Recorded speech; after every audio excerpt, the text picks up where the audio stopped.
School படிக்கும்போது எப்படியும் ஒரு 4-5 பேராவது டாக்டர் படிக்க போகிறோன்னு உட்காந்துருப்பாங்க பசங்க. அந்த பசங்கள்லாம் எப்பவுமே பார்த்தா ரொம்ப குவைட்டாக படிச்சுக்கிட்டே இருப்பானுங்க. காலேஜ் வந்ததுக்கப்புறம் அவங்களுக்கு என்ன ஆகுதுன்னு தெரியல. நானும் ஒவ்வொரு மெடிக்கல் காலேஜ் போய் பார்க்குறேன், சேட்டை தாங்க முடியல. எங்கே படிக்கிறது போக இந்த எனர்ஜிலாம் எங்கே வச்சுருக்கீங்க, எப்போ அவுத்து விட்றீங்கன்னு எனக்கு ஆச்சரியமாக இருக்குது. ஸோ இப்போல்லாம் நான் ஹாஸ்பிட்டலில் போய் சீனியர் டாக்டர்ஸ் பார்த்தா இவர் பேர் ஒன்று இருக்குது, ஆனால் அவருக்கு இன்னொரு பேர் இருக்குன்னு சொல்லுவாங்கள்ல பாட்ஷாவில். அந்த மாதிரி எல்லா டாக்டர்ஸ்க்கும் இன்னொரு சைடு இருக்குன்னு நல்லா தெரியுது. ஒரு பயங்கரமான ஒரு ஃபன் சைடு இருக்குன்னு தெரியுது. முக்கியமாக காலேஜ் லைஃப் வந்து நம்ம ஸ்கூல் படிக்கும்போது நிறைய எக்ஸ்பெக்ட் பண்ணிட்டே வரும். காலேஜ் இப்படி இருக்கும் அப்படி இருக்கும்னு. நான் எங்கள் அண்ணன் காலேஜ் சேரும்போது லோயலாவில் படித்தார். ஸோ நான் லோயலா போயிருந்தேன். லோயலாவில் போய் பார்த்தா எல்லா பசங்களும் காரில் வர்றானுங்க, ஃபாரின் பைக்கில் வர்றாங்க, பொண்ணுங்கள்லாம் அப்படியே லூஸ் ஹேரில் வேறு லெவலில் இருக்காங்க. ஸோ நானும் ஸ்கூல் படிக்கும்போது எப்படியாவது நம்ம லோயலாவில் சேர்றோம், ஃபன் பண்ணுறோன்னு நினச்சேன். நானும் 12th 11th வரேன். வீட்டில் சொந்தக்காரங்களாம் சுற்றி நின்றுட்டாங்க. தம்பி நீ என்னப்பா பண்ண போகிறேன்னு கேட்டாங்க. நானும் லோயலாவில் தான் போகிறேன் அப்படின்னு சொன்னேன். இல்லை வீட்டில் கொஞ்சமாக படிக்கிற பையன் நீ ஏன் ஒரு டாக்டரோ இன்ஜினியரோ ஆகக்கூடாதுன்றாங்க. எனக்கு அதுன்னு அவ்வளோ ஈஸியாக டாக்டர் ஆகிறது, ஒரு இன்ஜினியர் ஆகுது. என்னை பிடிச்சி தள்ளி விட்டு இல்லை இன்ஜினியரிங் படின்னு சொல்லிட்டாங்க. நம்ம எடுத்த மார்க்குக்கு ஃப்ரீ சீட்டாக கிடைக்கும், மேனேஜ்மெண்ட் கோட்டா தான். அப்போது கிரசன்ட் இன்ஜினியரிங் காலேஜில் சீட் வாங்கி கொடுத்துட்டாங்க. பஸ்ஸில் தான் போனோம்.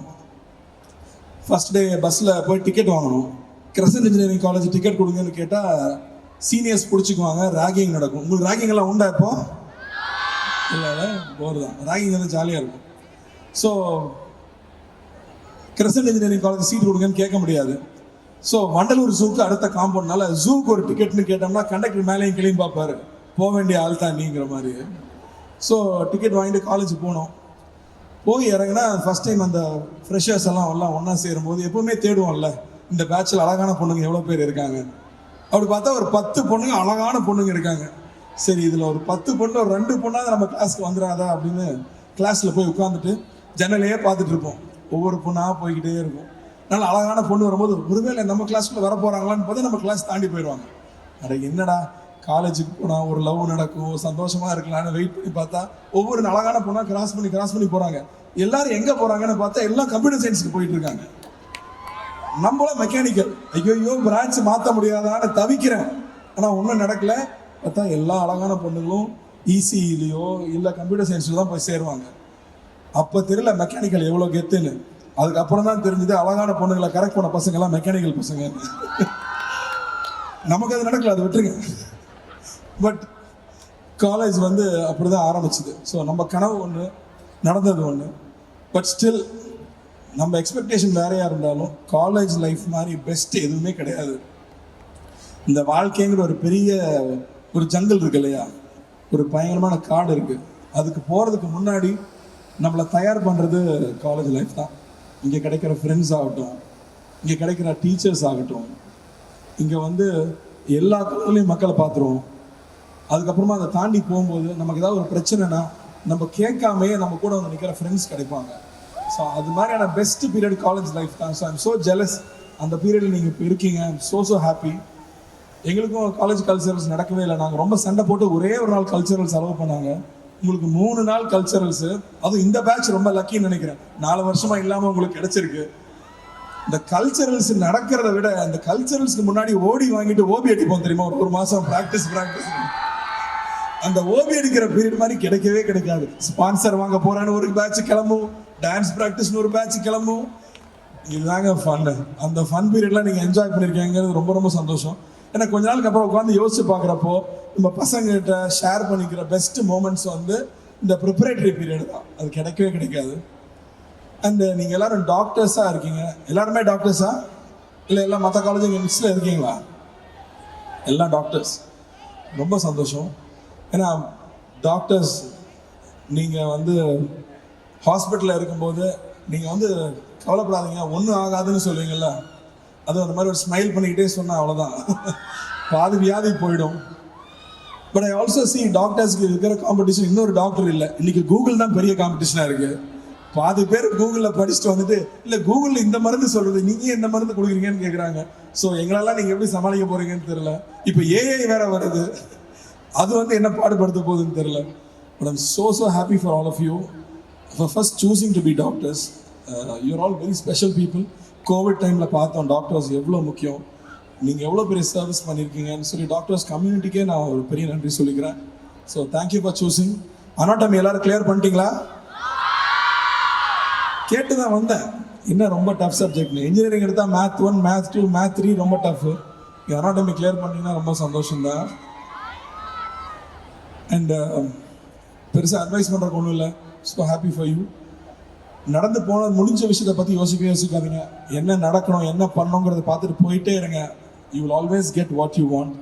Aim big, give a lot of love, say thank you, say sorry. And இன்னும் ஒரு விஷயம் நான் ஷேர் பண்ணணும்னு நினச்சா, மைக்ரோசாஃப்டில் ஒன்று சொல்லிக் கொடுக்குறாங்களாம் எல்லா இடத்துக்குமே. அது என்னென்னா வந்து 3 vectors ஆஃப் லைஃப் அப்படின்னு சொல்லிட்டு. ஸோ 1 வந்து உங்களோட கெரியர், 2வது பார்த்தா உங்களோட ரிலேஷன்ஷிப்ஸ், 3வது பார்த்தா உங்களோட ஹெல்த்து. நமக்கு லைஃப்பில் இருக்கிறது 24 hours தான் ஒரு நாளில். ஸோ இதில் ஒவ்வொன்றுக்கும் நீங்கள் எவ்வளோ டைம் கொடுக்குறீங்களோ அது உங்களுக்கு அதிகமாக கிடைக்கும். கெரியருக்கு மட்டும் அதிக முக்கியத்துவம் கொடுத்தா ரிலேஷன்ஷிப் புட்டுக்கும், இல்லை ரிலேஷன்ஷிப்புக்கு ரொம்ப அதிகம் கிடச்சுன்னா கெரியர் புட்டுக்கும். ஸோ இந்த 3ஐயும் ரொம்ப பேலன்ஸாக கொண்டு போகிறது ரொம்ப அவசியம். ஏன்னா சின்ன வயசுல எங்களுக்கெல்லாம் வந்து கெரியர் மட்டுமே சொல்லி கொடுத்தாங்க. பட் ஐ திங்க் அதுக்கு போக உங்களோட ஹெல்த்தும் உங்களுடைய ரிலேஷன்ஷிப்ஸும் மெயின்டைன் பண்ணிக்கிறது ரொம்ப முக்கியம். ஸோ இங்கே இருக்கிற ரிலேஷன்ஷிப்பை செலிப்ரேட் பண்ணுங்கள். இங்கே இருக்கிற ஃப்ரெண்ட்ஸ் லைஃப் லாங் கூட இருக்கக்கூடிய friends. So make a lot of moments with them, travel a lot, நிறைய எக்ஸ்ப்ளோர் பண்ணுங்கள். தப்பு நடக்கும், தப்புலேருந்து கற்றுக்குவாங்க. And keep moving forward. Love you all, love you all. நான் ஏசி சார் பற்றி முக்கியமாக சொல்லணும், அதுதான் முதல்ல சொல்லியிருக்கணும். இருந்தாலும் ஏசி சண்முகம் சார் வந்து ரொம்ப ஸ்பெஷல் பர்சனுங்க. ஆரணியில் ஒரு ரொம்ப சின்ன ஊரில் படிக்க வழி இல்லாமல் வெளியூருக்கு நிறைய ரெக்கமெண்டேஷனில் போய் ஒரு சீட்டு வாங்கி ஆட்டோ போகிற வழியில் பஸ்ஸுலையும் லாரிலையும் போகிறக்கு வழி இல்லாமல் அதில் ஏறி போய் படித்து, அண்ணாபுரத்தில் ஒரு டைலாக் வரும், 2nd year போகிறோம் காலேஜே நம்ம கண்ட்ரோலில் எடுக்கிறோன்னு. அந்த மாதிரி அந்த ஊர்லேருந்து வந்து அந்த காலேஜில் சேர்மன் ஆகிருக்காரு. எவ்வளோ பெரிய விஷயம் யோசிச்சுப்பாங்க. சின்ன ஊர்லேருந்து வரும்போது எவ்வளோ காம்ப்ளெக்ஸ் இருக்கும், மற்றவங்கள பார்த்து ஸ்ரீலேருந்து வர்றவங்கள பார்த்து பயம் இருக்கும். அதெல்லாம் தாண்டி அவர் கெத்தாக சேர்மனாக வர்றாரு. இல்லை சின்ன ஊர்லேருந்து ஒரு பையன் சேர்மனாக இருக்கான உடனே புரட்சி தலைவர் எம்ஜிஆர் அவர்கள் அவரை கூப்பிட்டு 25 வயசுல எம்எல்ஏ ஆக்கியிருக்காரு. சாதாரண விஷயமா அது? ஒரு தொகுதியில் எம்எல்ஏ ஆகிறது 25 வயசுல. யோசிச்சு பாருங்க. ஆல்மோஸ்ட் உங்களோட 2 வயசு பெருசாக இருந்திருக்கும். அவர் எம்எல்ஏ ஆகியிருக்காரு. அதுக்கப்புறமா புரட்சி தலைவர் அவர்கள் கூடயே சேர்த்து வச்சிருந்திருக்காரு. நீங்கள்லாம் தப்பு பண்ணக்கூடாது, நேர்மையாக இருக்கணும்னு சொல்லியிருக்காரு, மக்களை படிக்க வைக்கணும்னு சொல்லியிருக்காரு. ஒரு சின்ன ஊர்லேருந்து வந்து ஒரு பாலிடெக்னிக் காலேஜ் ஆரம்பிச்சு இன்னைக்கு ஒரு 30 காலேஜ், கிட்டத்தட்ட 60,000 பேர் படிக்கிறாங்க. சாதாரண விஷயமே கிடையாது. அவருக்கு புரட்சி தலைவர் மேலே எவ்வளோ அன்பு இருந்திருந்தா ஒரு அப்பா அம்மா பேர் வச்சிருக்கலாம், இல்லை குழந்தைங்க பேர் வச்சிருக்கலாம். ஆனால் டாக்டர் எம்ஜிஆர் அவர்கள்னு அவரோட தலைவர் பேரை வச்சு இன்னைக்கு வரைக்கும் அவர் சார்ந்து எங்கே அவரோட பேர் எடுத்தாலும் அங்கே போய் நின்று ஹெல்ப் பண்ணுறது. அவ்வளோ பேருக்கு ஃபீஸ் சர்ஜரிஸ். நான் நடிகர் சங்கத்துக்கு போனதுக்கப்புறம் தான் சார் எனக்கு பழக்கம். எம்ஜிஆர் அவர்களுக்கு சினிமா இண்டஸ்ட்ரி மேலே பெரிய அக்கறை உண்டு. அவர் சிஎம் ஆனதுக்கப்புறமும் அங்கே கஷ்டப்படுறவங்களுக்கு உதவி பண்ணிகிட்டே இருப்பார். அவர்னாலே இவரும் சினிமா மேலே பெரிய ஆர்வம் கொண்டு அங்கே கஷ்டப்படுறவங்களுக்கு ஹெல்ப் பண்ணுறது ரொம்ப ரொம்ப முக்கியமாக பார்க்குறேன். ஏன்னா ஒரு தனி மனிதனுடைய வெற்றி அவரோடையும் அவங்களோட குடும்பத்தோடு நின்றாம அவரோட சுற்றி இருக்கிற சமுதாயத்துக்கும் பயன்பட்டாதான் அந்த வெற்றிக்கே அர்த்தம். அந்த வகையில் சண்முகம் சார் அவரோட வெற்றி ஒரு சமுதாயத்தோட வெற்றியாக நான் பார்க்குறேன், இந்த காலேஜோட வெற்றியாக பார்க்குறேன், இந்த ஸ்டூடெண்ட்ஸோட வெற்றியாக பார்க்குறேன். ஸோ அவருக்கு என்னுடைய மனமார்ந்த வாழ்த்துக்கள். இன்ஃபேக்ட் நடிகர் சங்கம் கருடம் காட்டும்போது ஒரு பாயிண்ட்ல வந்து ஃபண்ட் இல்லை நின்றுடுச்சு, சார்கிட்ட போய் மீட் பண்ணோம். கவலைப்படாதீங்க, கட்டுங்க, நான் காசு தரேன்னு சொன்னார். ஸோ அப்படி வந்து எங்களுக்கு ஹெல்ப் பண்ணியிருக்காரு. ஸோ அதுக்கு நாங்கள் எப்பவுமே நன்றி கடன் பட்டிருக்கோம். Love you sir, love you sir, thank you. Arun அவர்களுக்கும் ரொம்ப நன்றி. எப்போ எங்களுக்கு என்ன சப்போர்ட் தேவைனாலும் ஒரு ஃபோன் பண்ணால் போதும், உடனே அது நடக்கும். ஸோ சுகுமார் சாருக்கும் நன்றி. ஏன்னா அவர் தான் ஃபர்ஸ்ட் எங்களுக்கு அட்டன் பண்ணி இமீடியட்டாக அதை பண்ணி கொடுப்பாரு. ஸோ அவங்க குடும்பத்துக்கும் அவங்க எல்லாரும் எப்பவுமே சந்தோஷமாக இருக்கணும்னு ஆண்டவரை வேண்டிக்கிறேன். என்ன இந்த விழாக்கு அழைச்சதுக்கும் ரொம்ப நன்றி. அதுக்கு 2nd time நான் இங்கே வந்து எம்ஜிஆர் யூனிவர்சிட்டி ஃபங்க்ஷனுக்கு வரேன் நினைக்கிறேன். ஸோ இங்கே இருக்கிற ப்ரொஃபஸர்ஸ்க்கும், டீச்சிங் ஸ்டாஃப், நான் டீச்சிங் ஸ்டாஃப், கேன்டீனில் இருக்கிறவங்க, ஏன்னா கேன்டீன்லாம் நான் அங்கேயே தான் வாழ்ந்தோம் படித்தோங்கிறது விட. ஸோ கேன்டீனில் இருக்கிறவங்களுக்கும் என்னுடைய மனமார்ந்த வாழ்த்துக்களை தெரிவிச்சுக்கிறேன். Thank you and all the very best. Thank you for having me here. Thank you. And Karthik sir, நீ பஞ்சா போடுற தாங்க முடியல. தேங்க்யூ சாரி சொல்ல சொன்னீங்க. வந்து எங்களுக்காக பேசுறதுக்கு தேங்க்யூ. உங்களை ஏதாச்சும் கடுப்பேத்தி தான் வெரி சாரி. அவங்களோட சார்பா ஒரு கேள்வி கேட்கலாம்னு இருக்கேன். சர்தார் 2 வரப்போகுதுன்னு தெரியும். கைதி 2 எப்போ எதிர்பார்க்கலாம்? ஆரம்பிச்சிடும், இந்த இயர் எண்ட் ஆரம்பிச்சிடும். வந்துடும் அடுத்த வருஷம். Super super. அதுக்கு ஒரு படத்தை கைத்தட்டல் கொடுத்துடலாம். அண்ட் ஒரு இன்டர்வியூ நான் பார்த்தேன். அரவிந்த் சாமி சார் வந்து 40 நிமிஷம் பேசுனதே அவ்வளோ ட்ரெண்டிங்காக போகுது. நான் அவ்வளோ நாள் நான் ஒர்க் பண்ணியிருக்கேன் அப்படின்ட்டு. அவர்கிட்ட இருந்து நீங்கள் கற்றுக்கிட்ட ஒரு முக்கியமான விஷயம்னா என்ன சொல்லுவீங்க? அவர் உண்மையான தக்லைஃப். அவர் உண்மையான தக்லைஃப். அவர் வந்து எந்த ப்ரிட்டென்ஷனும் கிடையாது. தன்னை பற்றி ரொம்ப பெருசாக நினச்சிக்கிறது இல்லை, தன்னை பற்றி ரொம்ப கம்மியாக நினச்சிக்கிறது இல்லை. இன்னொருத்தர் அவர் ரெஸ்பெக்ட் பண்ணுற விஷயம், ஹவு ஹி ரெஸ்பெக்ட்ஸ்.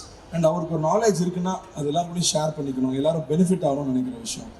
அவர் சொன்னார் இல்லையா, சைக்காலஜி ஆஃப் மனிங்கிற புக் ஆகட்டும், இல்லை அட்டாமிக் ஹேபிட்ஸுங்கிற புக் ஆகட்டும், அதெல்லாம் நான் படிச்சிட்டேன். டெஃபினட்டாக படிங்க, ரொம்ப நல்ல புக்கு. அண்ட் உங்களோட திங்கிங் அப்படியே மாற்றும்.